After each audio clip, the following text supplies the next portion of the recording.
Evet arkadaşlar, tüm sürpriz hizmetlerine hoş geldinizler. İşimize devam ediyoruz arkadaşlar.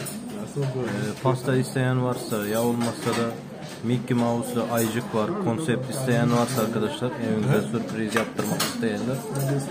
Telefon numaralarımı söylüyorum: 0533 880 80 46 arkadaşlar. Kıbrıs numaramdır. Türkiye'den de ulaşabilirsinizler. İmo'dan, WhatsApp'tan yazarsanız çok sevinirim arkadaşlar.